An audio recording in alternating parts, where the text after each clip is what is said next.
নমস্কাৰ, মোৰ নাম শ্ৰী পুনম শইকীয়া। তুমি ক'ত পঢ়িছিলা তোমাৰ গাঁওখনৰ নাম? মই চামগুৰি উচ্চতৰ মাধ্যমিক বিদ্যালয়ত পঢ়িছিলোঁ। মোৰ গাঁওখনৰ নাম হৈছে চামগুৰি বিলপাৰ। তুমি কিমান নম্বৰ তুমি লাভ কৰিছা? লেটাৰ কেইটা বিষয়ত?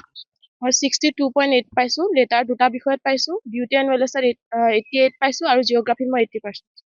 তোমাৰ ঘৰৰ পৰিৱেশ পিতৃ আছে নে বা ঘৰত কোন কোন আছে? দেউতা নাই, মা আৰু দাদা আছে। আৰু মায়ে বহুত কষ্ট কৰি পঢ়ুৱাইছে মোক। মায়ে তাঁতৰ শালৰ ইণ্ডাষ্ট্ৰিকত থাকে, তাৰ পৰাই মোক পঢ়ুৱাইছে। যিমানখিনি দিব লাগিছিল চাগে মই নোৱাৰিলোঁ, কিন্তু চেষ্টা কৰিম আগলৈ দিবলৈ। আৰু মোক মামাহঁতে তেনেকে সহায় কৰে পঢ়াৰ ক্ষেত্ৰত, কিবা দৰকাৰ হ'লে দিয়ে তেওঁলোকে, কাৰণ মায়ে ইমানখিনি মিলাব নোৱাৰে, সেইখিনি ঘৰো চলায়, সেইটো কাৰণে নোৱাৰে, মামাহঁতে দিয়ে কিছুমান খৰচ। তুমি ভাবিছিলা নে কেতিয়াবা ৰিজাল্ট ভাল হ'ব বা কিবা? মই ভাবিছিলো যে ৰিজাল্ট মোৰ ভাল হ'ব, মই আৰু বিচাৰিছিলো মানে আৰু ভাল হওক, কিন্তু নহ'ল, সিমানখিনি নোৱাৰিলোগে। যিহেতু তোমাৰ পিতৃ নাই, গতিকে মাতৃয়ে যথেষ্ট কষ্ট কৰে, দিন হাজিৰা কৰে, গতিকে তোমাৰ যিসমূহ সুবিধা, এগৰাকী যুৱতীৰ কাৰণে যি সুবিধা দিব লাগে, সেই সুবিধাসমূহ মাতৃয়ে দিব পাৰিছিলে? মায়ে যিমানখিনি পাৰে চেষ্টা কৰে দিবলৈ, আৰু যিখিনি নোৱাৰে মামাহঁতে দিয়ে। ককা আইতাৰ ফালৰ পৰা তেনেকে কোনো নিদিয়ে, আছে কিন্তু নিদিয়ে, কিন্তু মামাহঁতে চব দিয়ে।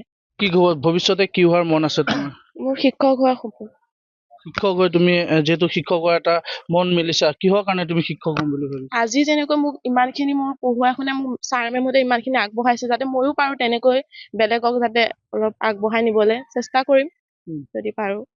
মনটো ভালো লাগিছে, বেয়াও লাগিছে, কিন্তু তাই আৰু উন্নত কৰিব পাৰিলেহেঁতেন, কিন্তু মোৰ ল'ৰাটোৰ কাৰণে তাই সেইখিনি আগবাঢ়িব নোৱাৰিলে। পৰীক্ষালৈ সদায় তাই কান্দি কান্দি যায়, সদায় হুলস্থুল পৰিৱেশ,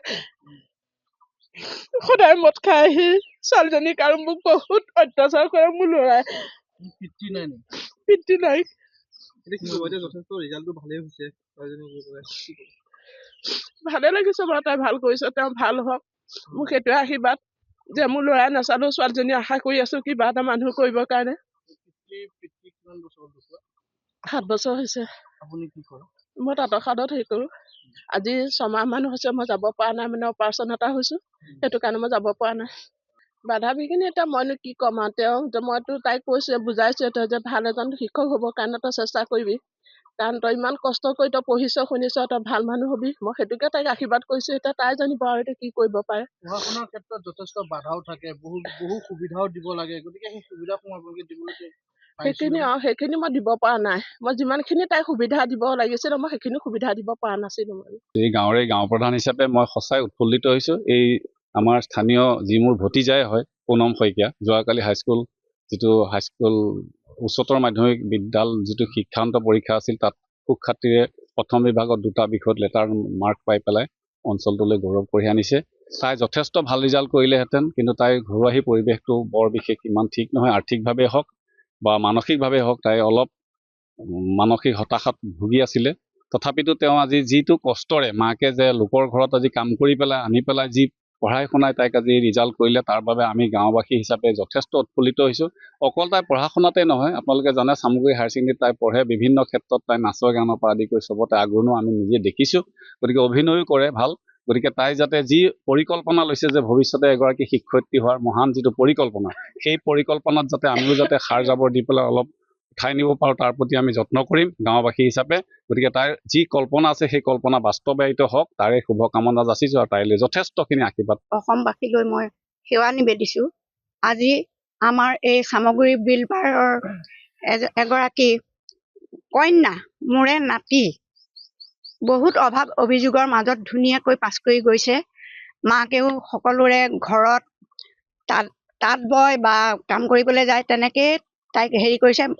এই পঢ়াৰ ক্ষেত্ৰত আমি সকলোৱে তাইক আগবঢ়াই নিবলৈ চেষ্টা কৰিম।